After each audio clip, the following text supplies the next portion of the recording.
All right, guys, Beauty and the Beef here. On the Beef. I had the pleasure of meeting one of the craziest, toughest guys you've ever seen. The pride and joy of Cleveland, Ohio, the Juggernaut, Lorenzo Hunt, everybody, here on Beauty and the Beef. What's up, big guy? Thanks, man. With that introduction, it was hard not to clap for myself. Hey, listen, tell people a little bit about you. You're from Elyria, a suburb of Cleveland.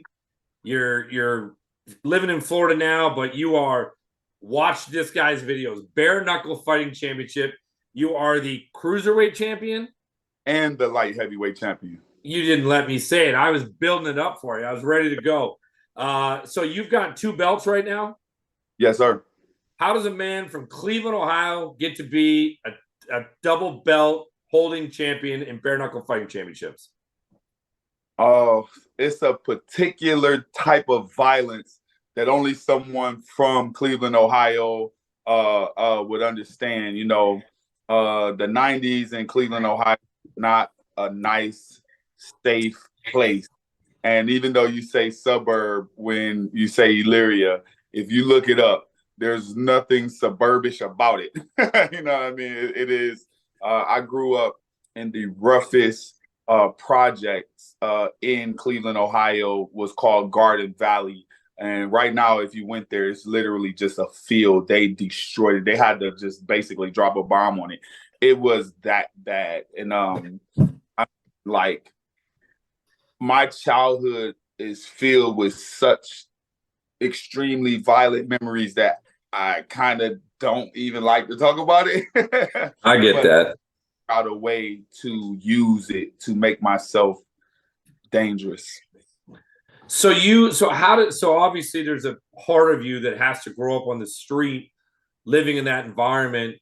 Did you, when you were growing up, did you go to a gym boxing, or was it just a street thing? It was survival of the fittest. Well, honestly, like I said, my father has like maybe 6 sisters, and they all got about 4 sons apiece. And they're all bigger and stronger and more vicious and more violent than me. Most of them have life sentences and weren't fit for society, because that's where violent people usually go. But I had to survive them all, along with, like I said, the projects of Cleveland, Ohio. My father was the most disciplined person I've ever known, and he instilled that in me. Seeing the troubles that I had growing up, and how everybody just seemed to like to pick on me. He taught me martial arts at a very young age, and he kind of made that my thing. I was a weird kid. I used to suck my thumb, and I had these little apparatuses in my mouth, and I stuttered, and I had social anxiety, and people would pick on me, and he taught me how to fight. He taught me how to fight for my life. And thank God he did, because like I said, there was no shortage of sparring partners. So, and I kind of, we're from Canada and we think about hockey. So usually the youngest brother is the best hockey player, because he's got 2 brothers that just beat the shit out of him to a point where they're the strongest, they're the toughest, and they're playing up an age group. How do you, I mean, the fighting and the structure of a league of fighting, especially with like bare knuckle and the fighting you did prior to that, how do you go from the street to getting into an organized system where you're ranked and you're fighting people? And did you have a manager? Did you have a mentor, somebody that helped you? How do you go from a street guy to a guy getting paid and making a career of it? I decided to distract myself from the run-of-the-mill regular street life by honing into my natural athletic ability and sharpening my skills with my hands and with my feet and just my athleticism all together. Like I said, those violent cousins that I spoke of, they were also extremely athletic. They had other gifts. We just, some of them, just didn't get to choose them. They get to use them. And like I said, are you talking like football, basketball? Yeah. My cousin is my little cousin is the running back for the Cleveland Browns. I have a cousin that was all state, just a monster in football in high school and college, and he wound up getting his degree and doing his thing.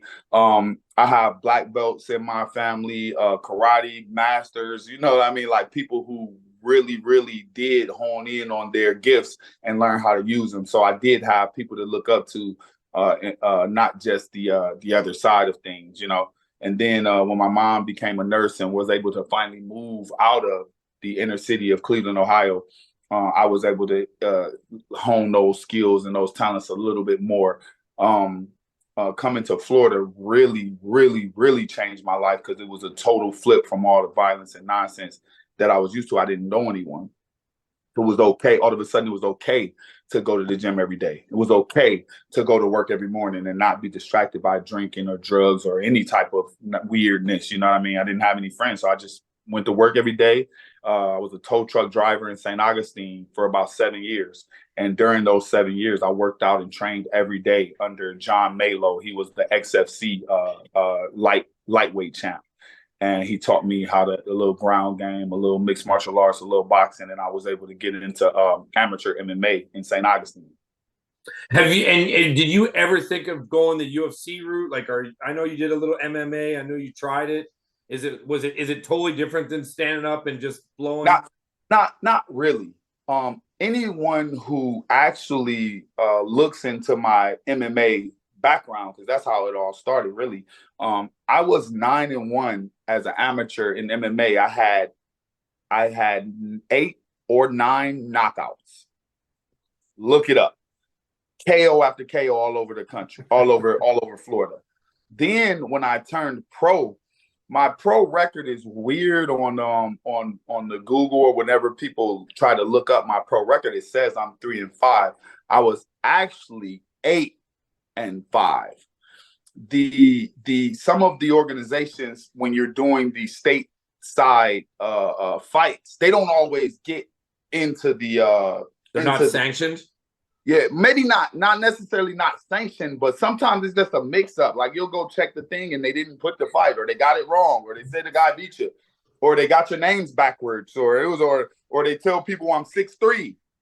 I'm not 6'3", but they make mistakes, and that's okay because it later wind up helping me that people thought I was such a terrible MMA fighter. They didn't never actually see what I had done. I had all knockouts in my pro MMA career. I never went the distance. The only people to ever beat me were high-level jiu-jitsu guys. Yeah. And it's just different, right? I never wrestled. I never wrestled in high school. I never wrestled in Pee Wee. I never wrestled. So, okay, you can wrestle me, but I'll knock your ass out. And so eventually it was only a matter of time before bare knuckle or boxing came into the fold, and I wind up getting a bare knuckle fight, and the rest is history, man. Knockout after knockout after knockout. These guys think it's a mistake. It's not a mistake. And I see you're 11-1. Yes, sir. Yeah, I'm 11-1 in bare knuckle fights. Like I said, I was 9-1 as an AMI, and they were all knockouts, and then I was 8-5. Pro MMA fighter, all knockouts. So when you add those up, we're talking about 30-something knockouts. You know what I mean? Like if you just put together, like the guy knows how to make people go to sleep. As simple as that. If you were towing my car, I'd just pay you the money. I'd be like, drop it, leave the guy alone, right? So, I mean, that's one way to get a tip. you ever have anybody fuck with you when you were towing their car? No, not whatsoever. I did have an old lady throw a brick at me. And it's really funny because I actually didn't think it would make it, and it did. She hit me right in the chest with a brick. Really? But, yeah, it was like a little repo little thing. You know, you don't want to take the people's cars, but sometimes you got to. You'd be a great guy to have a reality TV show as a tow truck driver running around fucking people up, towing their cars. Yeah, it was funny. I laugh about it now. Hey, I got a question. And we're gonna get your Instagram up here so people can follow you and see all the crazy things you do because you're a workout machine and you're always doing cool stuff. Where did the name the Juggernaut come from?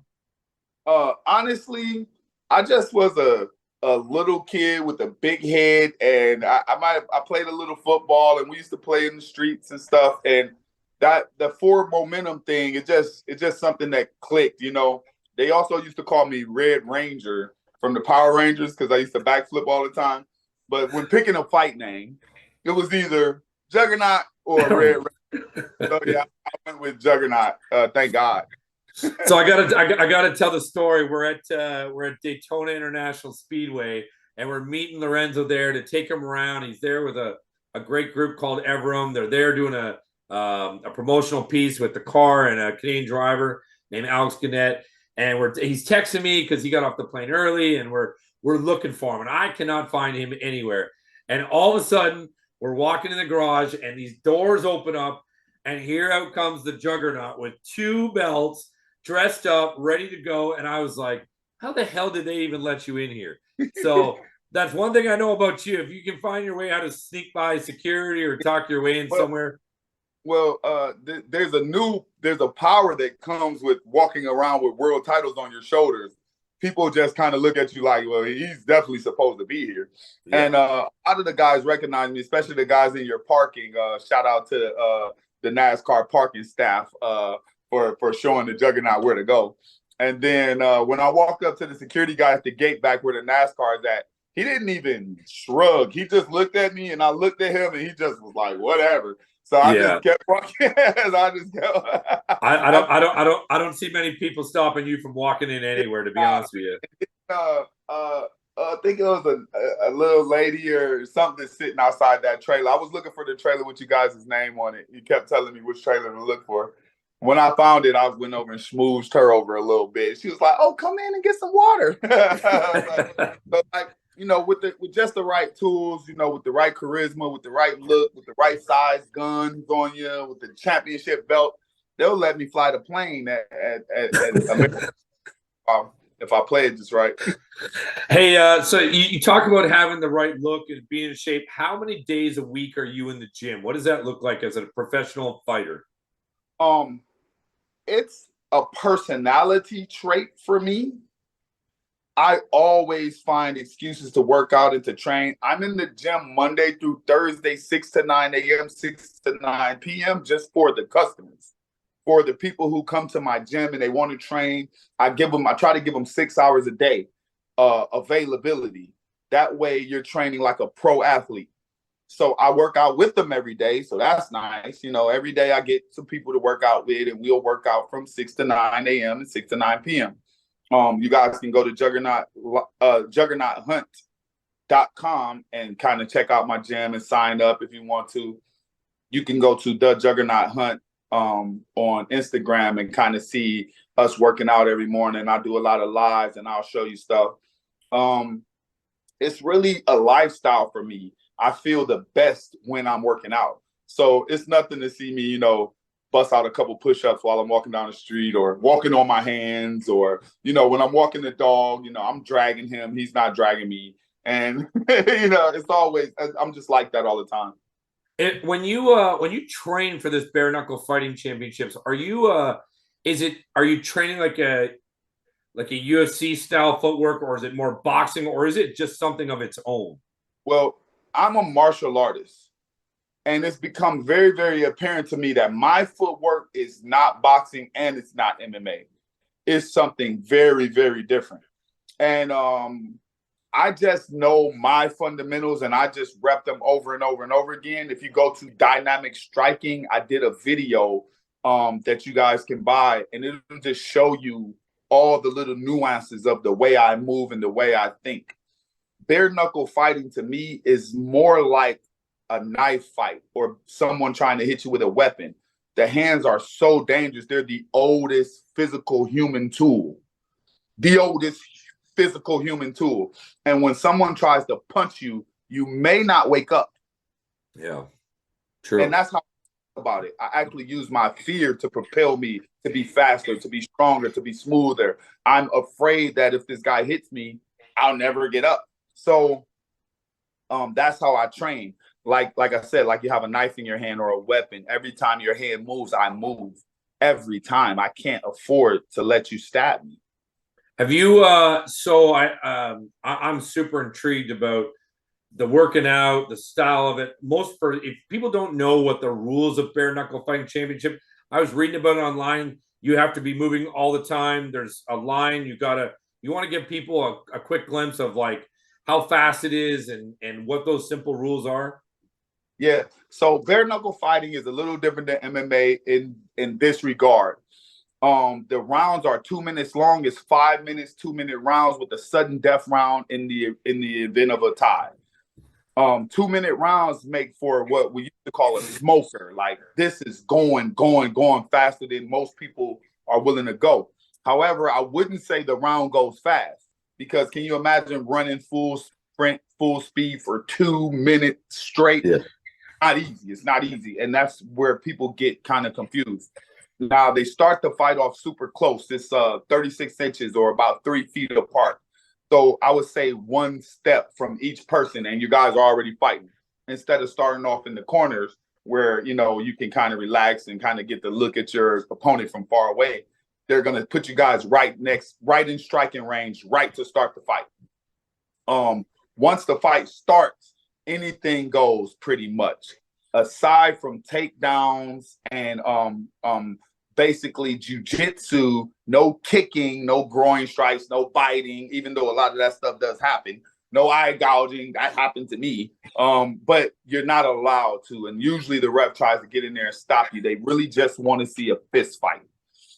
There is what we call dirty boxing, where you're able to use one hand to clinch the guy's head or the back of the head and continue to strike with one hand if you can hold that position or maintain that position, or if you're just strong as Jason Voorhees and you can just grab him up by the throat and punch him in the face, then hey, they'll let it slide.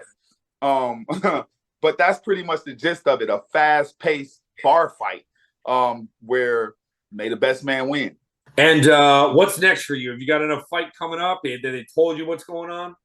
They haven't specifically given away any details, and the details they have whispered to me, I'm not allowed to talk about. But I will tell you this, the fans, and to you, thanks for having me on. This will be the most exciting BKFC year of my career. They're pulling out all the stops, and they're going to get some high-level fighters, and I'm going to destroy them. I'm going to take them right to that inch where they say an inch of your life. I'll beat that ass within an inch of your life. And then everybody will get to see, we'll revive you, and everybody will cheer, and we'll all get paid. You really enjoy it. You're 41 years old. You still love kicking people's asses. You still love going to the gym. It's just something you love, right? I am, for lack of a better word, just a special person. I love to move. I love to strike. I love to teach. I love to fight. I love to stay in shape. Me and my girl, we work out. We teach classes every day. I'm living my best life, man. I'm just living the best life I could possibly live. I still foot race with the kids. I still go swimming every other day. I jump on the trampoline. I feel great. I don't have any weird arthritis, any hangups. I don't drink. I don't smoke. I'm just loving life right now. And anybody that gets in there with me, they better be just as full of joy about the life they're living, or I'm gonna beat the smoke out of them. So I'll say this because I really think you're a polarizing guy, and I think you've got a great story. And I've got to spend some time with you, and I really admire what you've done and where you've come from. If you were a young person living in a really tough neighborhood, even if you live in a tough neighborhood, everyone's got a cell phone. They're going to follow you on Instagram. If somebody needed help or saw a way out of their life to connect with you on Instagram to learn about your gym and what you're doing, are you going to be that guy that takes that next group of young people under their wing? I'm that guy. Honestly, the next big thing for me is going into the schools and speaking to the youth. The next big thing for me is trying to get into the detention centers, the juvenile detention centers. I have a gym in Jacksonville, Florida, and I'm definitely open to doing some sort of community service program where the kids can get released in order to spend time in the gym, learning a discipline, Kind of like what Mike Tyson went through. You know, he learned how to fight after, you know, from being in juvenile. So I would definitely like to do some sort of community outreach thing and try to teach the kids that, you know, these guns and hurting each other is not the way. The least violent people are the people who know what they can do.